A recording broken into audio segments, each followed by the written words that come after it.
क्योंकि इसमें बहुत सारे खुलासे अभी होने बाकी हैं जो मुझे उम्मीद है जल्दी होंगे। और मैं आज से नहीं, लगातार कई सालों से इसकी लड़ाई लड़ रहा हूं कि किस तरह से वक्फ बोर्ड में इन्होंने भाई भतीजावाद किया, किस तरह से सारे नियमों को ताक पे रखते हुए ये सारे रिश्तेदारों की लिस्ट है जो मैंने शिकायत में दी थी, और ये हमारी वो कंप्लेन की कॉपी है जो माननीय एलजी को दी थी, जिसके ऊपर जो एसीबी ने इंक्वायरी 19 में जो दिल्ली वक्फ बोर्ड के जो सीईओ थे मोहम्मद आबिद साहब, उन्होंने चिट्ठी लिखकर शिकायत की है कि किस तरह से 100 करोड़ रुपए से अधिक की जमीन गलत तरीके से इन्होंने अपने जानने वालों को बिना प्रोसेस के हैंडओवर कर दिया है। लॉट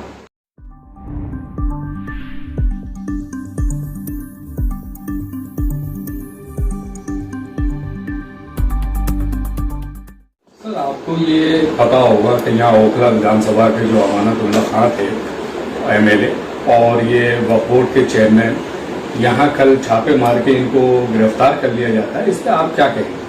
देखिए, मैं तो यही कहूंगा कि देर आए दुरुस्त आए।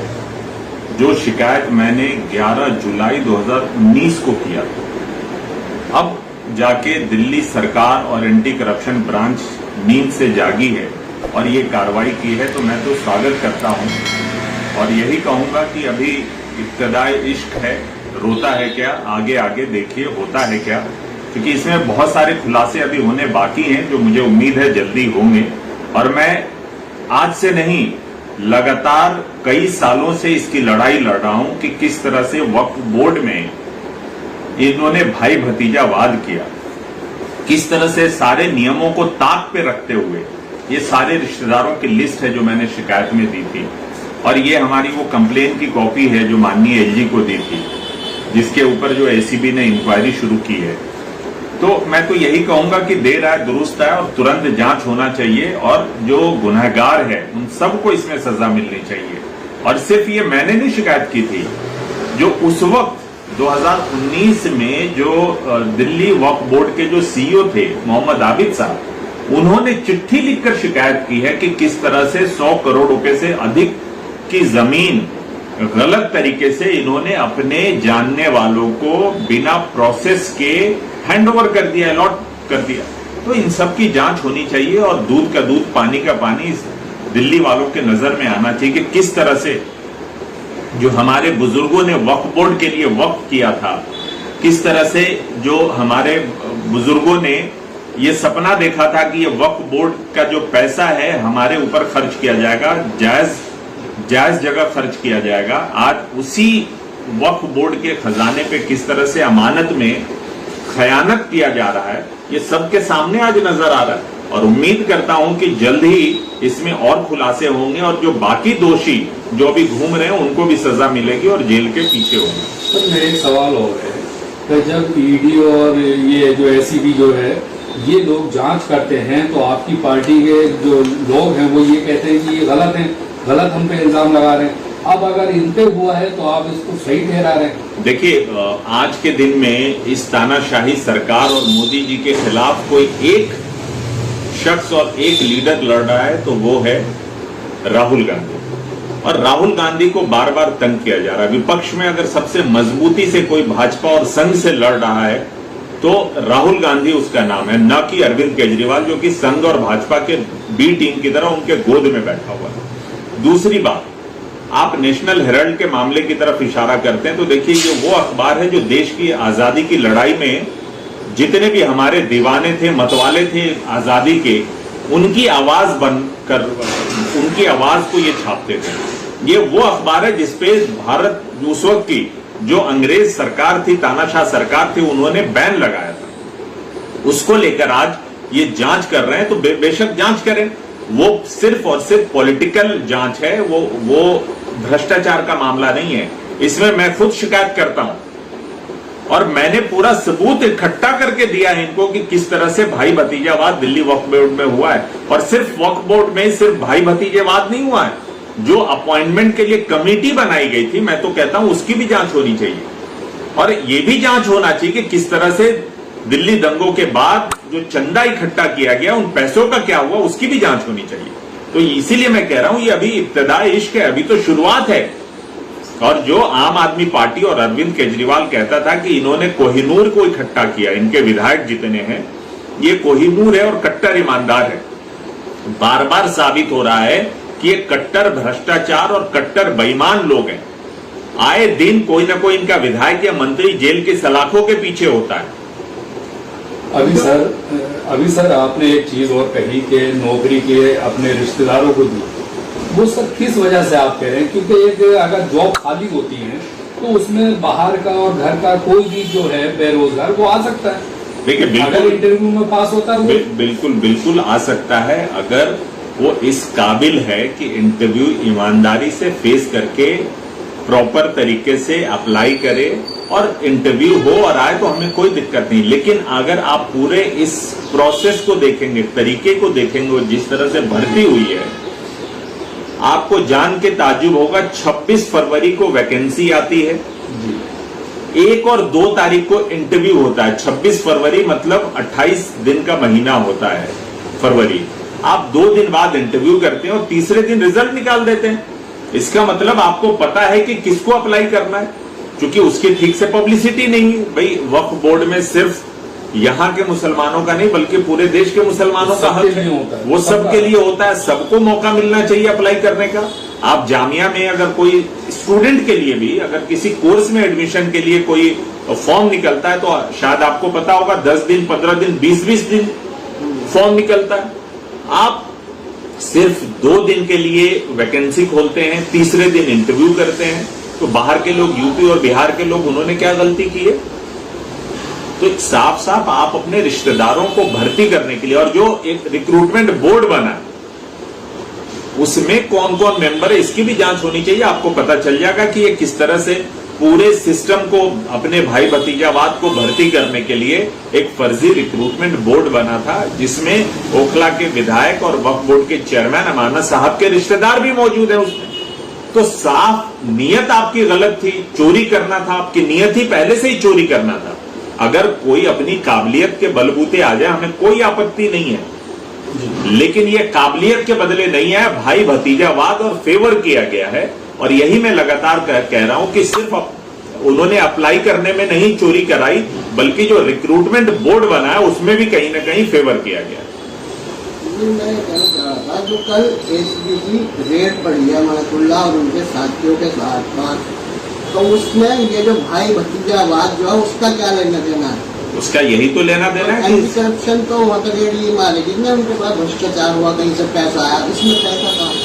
मैं बताता हूँ, एक तो इसमें 2-3 पहलू है, सिर्फ एक पहलू नहीं। एक तो जिस तरह से जो वक्फ बोर्ड के उस वक्त के सीईओ ने लिखा था, मोहम्मद आबिद साहब ने, 100 करोड़ की चोरी हुई है, 100 करोड़ का भ्रष्टाचार हुआ। एक तो वो पहलू जांच की जा रही है। दूसरा पहलू ये है कि क्या जो भाई भतीजावाद हुआ है उसके अलावा टोटल जो है 33 रिक्रूटमेंट, क्या बाकी रिक्रूटमेंट पैसे लेकर किए गए, इसकी जांच होनी चाहिए।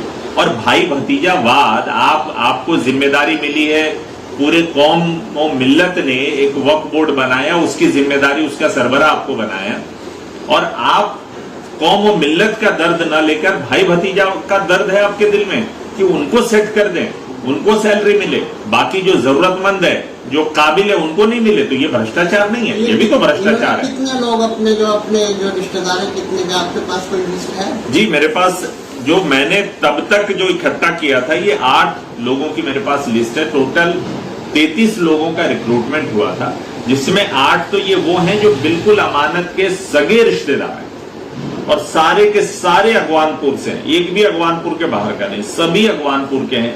हालत यह है कि फिरोज आलम जो इनका अपना सेक्रेटरी है, जिसके घर में मोहल्ला क्लिनिक भी चल रहा है, वो वक्फ बोर्ड का भी एम्प्लॉय है। ये फिरोज आलम की बात कर रहा हूं। ये देखिए, डीएसएम सर्वेयर, टोकन नंबर इतना, पर्सनल सेक्रेटरी टू एमएलए, जो पर्सनल सेक्रेटरी भी है विधायक के, वो यहाँ डीएसएम सर्वेयर के पद पे भी नौकरी कर रहे हैं और अपना जो घर है उन्होंने मोहल्ला क्लिनिक के लिए रेंट पे भी दिया हुआ है। तो मतलब ऐसी कौन सी खूबी, ऐसी कौन सी काबिलियत आप में आ गई कि आपको मोहल्ला क्लिनिक भी किराए पे, जो महंगे किराए पे, जो मार्केट रेट से ज्यादा दिया जा रहा है, और आप विधायक के पर्सनल सेक्रेटरी भी हैं और आप वक्फ बोर्ड में नौकरी भी कर रहे हैं, तो ये भ्रष्टाचार का खुला खुला मामला है। तो सर अभी आप देख सकते हैं कि इसी ओखला विधानसभा के अंदर अभी अमानतुल्लाह खान जो एमएलए हैं, उन्होंने ये स्कूल भी अभी एक तैयार कराया है वक्फ बोर्ड के नाम से, और उसमें हजारों कई हजार बच्चे उसके अंदर एडमिट हो गए और पढ़ रहे हैं उसके अंदर। तो कई अच्छे काम किए, उस पर आपकी नजर नहीं जाएगी सर?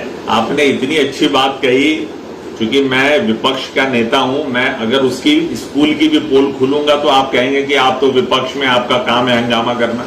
आप वहां के शिक्षकों जैसे जाकर मिले, उनको कितने महीने से तनख्वाह नहीं मिली है, क्या आपको जानकारी है? जिस व्यक्ति से, जिस इंसान से वो जगह किराए पे ले गई है, स्कूल पूरा का पूरा किराए पे लिया गया मिराजुद्दीन अंसारी साहब से, क्या आपको पता है कि उसको कितना किराया मिला है, कब से नहीं मिला किराया? ये सिर्फ आई वॉश है।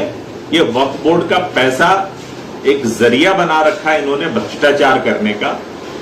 और मैं बार बार कह रहा हूं, स्कूल के नाम पे भी एक बड़ा भ्रष्टाचार हो रहा है। आखिर क्या वजह है कि वहां के टीचरों को कई महीने से तनख्वाह नहीं मिल रही है? आखिर क्या वजह है कि जो बिल्डिंग का मालिक है, जिसने वो जगह दी है, उसको किराया नहीं मिल रहा है? तो कुछ न कुछ कहीं न कहीं गड़बड़ झाला तो है, यानी इसकी जांच होनी चाहिए। मतलब है कि वो एक अच्छा काम किया है, लेकिन उसमें भी झोल, आप बता रहे हैं उसमें भी झोल है।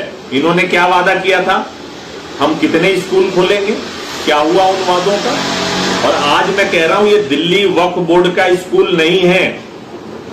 ये अमानत साहब ने चूंकि बरबोलेपन में इन्होंने कह दिया था कि दिल्ली वक्फ बोर्ड स्कूल खोलेगी, उस कमी को मिटाने के लिए इन्होंने जाती तौर पे ये स्कूल खोला है। और आज भी मैं कह रहा हूं, जांच हो जाए तो इनकी का फर्जीवाड़ा जो है सबके सामने आ जाएगा। ये दिल्ली वक्फ बोर्ड का स्कूल नहीं है। अमानत साहब पर्सनल हैसियत से स्कूल चला रहे हैं। इसकी फंडिंग कहां से हो रही है, ये इनको बताना पड़ेगा। और आखिर क्या वजह है कि वहां के टीचरों को तनख्वाह नहीं मिल रही है, वहां के बिल्डिंग के ऑनर को तनख्वाह किराया नहीं मिल रहा है, इसकी भी जांच होनी चाहिए। अच्छा, अभी आपने बताया था तीसरा कुछ और स्टेप लेने जा रहे हो, क्या कहते हैं अभी? देखिए, इसमें एक आपको याद हो, एक बहुत ही दुखद और तकलीफ देह दिल्ली में 2020 में दिल्ली दंगे हुए थे, जिसमें कई मासूम लोगों की जानें गई थी। हिंदू भी मारे गए थे, मुसलमान भी मारे गए थे, जान माल का बहुत ज्यादा नुकसान हुआ था। दिल्ली की बदनामी हुई थी। जिस दिल्ली में कभी दंगा नहीं हुआ, वो दिल्ली जो है अरविंद केजरीवाल के राज में जल रहा था। लेकिन ना अरविंद केजरीवाल बोल रहे थे, ना भारत सरकार इसमें बोलने के लिए तैयार थी। लेकिन इसी बीच में जिस दिन अमानतुल्लाह खान एक दिन अपील करते हैं, जिस दिन वो वक्फ बोर्ड के चेयरमैन नहीं होते हैं, चंदा के लिए वक्फ बोर्ड के नाम पे करोड़ों रुपया इकट्ठा किया जाता है और अपने निजी अकाउंट में उन्होंने जमा कराया। तो ये शिकायत मैंने बहुत पहले की थी दिल्ली पुलिस में, लेकिन मुझे लगता है दिल्ली पुलिस को मेरी शिकायत समझ में नहीं आई। तो अब जो कंसर्न अथॉरिटी है उसमें मैं जा रहा हूं इसकी जांच की मांग को लेकर, जिसमें जांच होना चाहिए कि इतने पैसे जो इकट्ठे हुए, जो देश और विदेश दोनों से अमानत साहब ने अपने सेविंग अकाउंट में, निजी अकाउंट में वक्फ बोर्ड के नाम पे पैसा मंगाया, वो पैसा कहां गया, कितना पैसा था? जिस तरह से उन्होंने पब्लिकली अनाउंस करके लोगों का ताउन मांगा, उस तरह से क्यों नहीं ईमानदारी से जितने पैसे इकट्ठे हुए उसका स्टेटमेंट लोगों के सामने पब्लिक डोमेन में आज तक नहीं रखा? फिर उस पैसे का क्या हुआ? हर मस्जिद से, दिल्ली के हर मस्जिद से कैश पैसा इकट्ठा हुआ था रिलीफ के नाम पे, उनको फर्जी रसीद दी गई, ऊपर लिखा गया Delhi Waqf board relief committee, जो कि दिल्ली वक्फ बोर्ड का है ही नहीं। उस पे अमानत साहब ने किस हैसियत से साइन किया? वो पैसा किस अकाउंट में जमा हुआ? और जो विदेशों से पैसा आया अमानत साहब के अकाउंट में बिना FCRA के, तो कहीं ना कहीं ये PMLA का जो है वायलेशन है, जो prevention of money laundering act उसका वायलेशन है, FCRA का वायलेशन है। और उन पैसों को किन बिल्डरों के जरिए आज ओखला में लगाया गया, ओखला की सबसे महंगी जमीनों में लगाया गया है, जो मुझे अंदाजा लगभग 200 करोड़ रुपए से ज्यादा पैसा लगाया गया। इसकी जांच होनी चाहिए। जो पैसा वहाँ पे जमा हुआ था वो यहाँ पे उन्होंने अपनी प्रॉपर्टी में लगाया नहीं। ऐसी बातें मुझे सुनने में आई है, मेरी जानकारी में आई है। यही सब फैक्ट्स जो है मैं एजेंसी के सामने रखूंगा कि इन सब फैक्ट्स पे जांच होनी चाहिए कि आखिर वो पैसे कहां से आए, कैसे आए, और वो पैसे जिस मकसद के लिए आए थे वहां न लगा के किन बिल्डरों के जरिए कहां कहां लगाए गए हैं, इसकी जांच होनी चाहिए। मैं आपसे एक चीज और पूछूंगा, जब ये फंडिंग हो रही थी, दिल्ली दंगे हुए थे और इनके पास फंडिंग आई, तो मुस्तफाबाद हमने भी कवर किया था, वहाँ एक ईदगाह में कैंप लगे थे, इनका डॉक्टरी का भी कैंप लगा था। इन्होंने रिलीफ के लिए उनको पैसे देने के लिए जो पड़तालिक थे उनको भी ये इकट्ठा किया था, 25,000 रुपये, और जिनका घर तबाह हो गया, जल गया था, उसको 75,000 रुपये ये दिए गए थे और लिस्ट में भी थे वो। तो उसका क्या कहेंगे उस पर? पहली बात तो वहां जितने कैंप लगे थे वो सारे के सारे कैंप मुस्लिम तंजीमों के लगे थे। दिल्ली सरकार और दिल्ली वक्फ बोर्ड का कोई रिलीफ कैंप नहीं लगा था। इन्होंने वहां जाकर क्रेडिट लेने की कोशिश की, जिसके कारण वहां के लोगों ने इनका विरोध किया और वहां से इन्होंने जब विरोध हुआ तो वहां से भाग खड़े हुए। दूसरी बात, ईदगाह की बात मैं कर रहा हूं। ईदगाह में हंगामा हुआ, लोगों ने इनसे बहस की और ये भागे वहां से। तो ये झूठ बोल रहे हैं, इनकी तरफ से कोई रिलीफ कैंप वहां लगाया नहीं गया था। सिर्फ अपने स्टाफ खड़ा कर दिए थे दूसरे रिलीफ कैंप पे कि हम दिल्ली वक्फ बोर्ड से हैं, जबकि उसमें सही में अगर किसी को क्रेडिट जाता है तो मुस्लिम तंजीमें कई सारी हैं उनको जाता है। एक बात। दूसरी बात, सही बात है, इन्होंने कहीं 10,000, कहीं 20,000, कहीं 25,000 का ताउन किया है, लोगों की मदद की है, लेकिन कितना पैसा इकट्ठा किया है इसकी जानकारी है आपके पास? राशन भी दिया जाता है सर। बिल्कुल, लॉकडाउन में ये बिल्कुल लॉकडाउन लगा, इसमें राशन भी बिल्कुल। तो हम यही तो जानना चाह रहे हैं कि क्या वो राशन उन्हीं पैसों से दिया गया है? और दूसरी बात, जब वो पैसा नॉर्थ ईस्ट दंगे के मुतासरीन के लिए इकट्ठा किया गया था तो आपने बिना उनसे पूछे हुए जिन्होंने ताउन किया, आप वो पैसा लॉकडाउन में आप राशन कैसे बांट सकते हैं? सबसे ज्यादा जरूरत किसको थी? जिनका घर जला। सबसे ज्यादा जरूरत किसको थी? जिसकी दुकानें जली, जिसके घर टूटे, उनको सबसे पहले जरूरत थी। जिन्होंने अपने आदमी को खोया, जिन्होंने अपने परिवार को खोया, उनको सबसे पहले जरूरत थी। तो क्या वो पैसा वहां न इस्तेमाल करके जिन लोगों ने ताउन किया था तो उनके साथ भी ये धोखाधड़ी हुई है? मैं कहता हूं कि अगर मैंने फला काम के लिए कुछ पैसा जमा किया, उस काम में वो पैसा न लगाकर किसी दूसरे काम में लगाऊं तो ये भी एक धोखाधड़ी है, इसकी भी जांच होनी चाहिए। अच्छा, आपका ये कहना है जितना भी ये हुआ है, आपको ये लगता है कि उसमें घोटाला हुआ तो उसमें आपको ये जांच के लिए जा रहे हैं? मैं आज से नहीं कह रहा हूं, ये लगातार ओखला में अगर सबसे ज्यादा, मेरा पूरा फेसबुक न्यूज क्लिपिंग आप निकाल कर देख लिए, शुरू से जब से अमानत साहब विधायक बने तब से मैं कह रहा हूं कि यहां भ्रष्टाचार हुआ है, यहां लगातार भ्रष्टाचार हो रहे हैं, यहां भू माफियाओं का दबदबा बढ़ा है, यहां बिल्डर माफियाओं का दबदबा बढ़ा है और सारे के सारे फेवर जो है उनके लिए किए जा रहे हैं। किस तरह से कंचन कुंज में, किस तरह से जमुना किनारे किसका पैसा लगा हुआ है, टीटीआई रोड पे किसका पैसा लगा हुआ, पहलवान चौक पे कई जगह ऐसी है, किसका पैसा लगा हुआ है, इस सब की जांच होनी चाहिए कि आखिर अमानत साहब के पास और उनके कुछ जो करीबी बिल्डर हैं या जो कुछ करीबी लोग हैं उनके पास इतने पैसे आखिर आ कहां से गए अचानक? जो आज से 5 साल 7 साल पहले किराए पे रह रहे थे, जिनके पास कोई बहुत बड़ी हैसियत नहीं थी, आज वो साहिब हैसियत कैसे हो गए? इतना पैसा कहां से है? इसकी जांच तो होनी ही चाहिए। तो सर ऐसा क्यों है ये कि आपका जो जितने भी ये ओखला में क्राइम हो रहे हैं, मर्डर हो रहे हैं, कोई किसी को मार के भाग जाता है, तो आप एक के ऊपर ही कैसे मन सकते हैं ये सब? नहीं, मैंने क्राइम एक अलग मामला है, भ्रष्टाचार नहीं, मैं 1 मिनट बता दूं। क्राइम एक अलग मामला है, भ्रष्टाचार एक अलग मामला है, ये दोनों अलग अलग मामले हैं। और क्राइम रुकना चाहिए, इसमें दिल्ली पुलिस की कमी है, भारत सरकार की कमी है। लॉ एंड ऑर्डर जो है भारत सरकार के पास है, दिल्ली पुलिस के पास है। तो इसके लिए कौन लड़ाई लड़ेगा? यहाँ का नुमाइंदा ही तो लड़ाई लड़ेगा। भाई, अगर यहाँ के लोगों ने विश्वास करके, भरोसा करके आपको विधायक बनाया, आपने कितनी बार इन मुद्दों पे आवाज उठाई या लड़ाई लड़े?